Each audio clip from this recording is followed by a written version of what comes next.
Looking at level 2.5 first, you got a couple questions. You got 4 that are just equations, and then you will have 4 that are inequalities. So we'll work at solving both, but they're all pretty similar in the sense of we're doing inverse operation. If we see addition, we're doing subtraction. If we see subtraction, we're doing addition, and so on, right?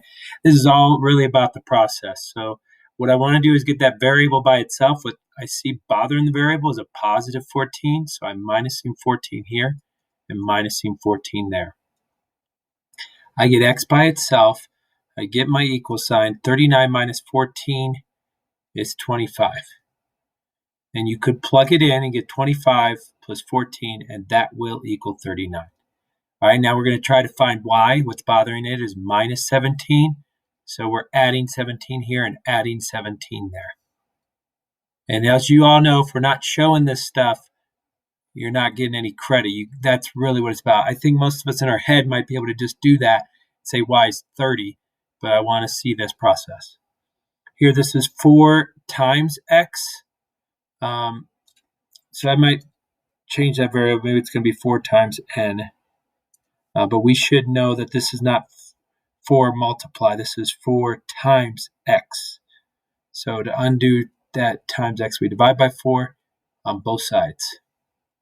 So we're going to get x equals 36 divided by 4 is 9. Okay, here we have an x as the variable, and it's being divided by 8. So we need to times it by 8 over here, which means we need to times it by 8 over here. Those 2 8s will cancel out. We'll get 1x. And over here, 4 times 8 is 32. All of these answers, if you plug them back into the original equation and you test them, they should all work. So now here it says graph each inequality. So we've got x is less than or equal to 7. So we're going to create a number line. Here's 0, here's 7. I know since there's no line underneath, it can't equal 7, so it's an open dot at 7.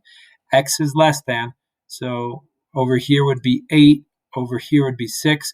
The number that's less than 7 is 6, so that tells me I'm going to shade or draw my solution set to go to the left. Here we got x is greater than or equal to 4, so I'm going to create my number line. Here's 0, here's 4. Since it can be greater than or equal, this time I'm going to put a closed dot at 4. It can equal 4. And then greater than, again, my number line 3 would be here, 5 would be here. The number that's greater is 5, so I'm going to label it that way. These last ones are, we have to solve it and then we have to graph it. So if I've got 2 times x here, I want to divide by 2 and divide by 2, the opposite of timesing or multiplying. We're going to get x by itself. We're going to get a greater than. 6 divided by 2 is 8. Now I can graph x is less than 8. So I'm going to put 7 there. I'm going to put 9 there. I'm going to put an open dot. It cannot equal 8, but it needs to be less than, and 7's less than. That's my indicator to go this direction. Okay? X minus 10 is less or is greater than or equal to 24. So we're going to add 10 over here and add 10 over here. We're going to get x is greater than or equal to 34. So build your number line. Here's 0, and 34 would be way out here, right? And then this would be 33, and this would be 35. So which number is going to be greater than? And in this case, it will be a closed dot as well. And I will go greater than 35.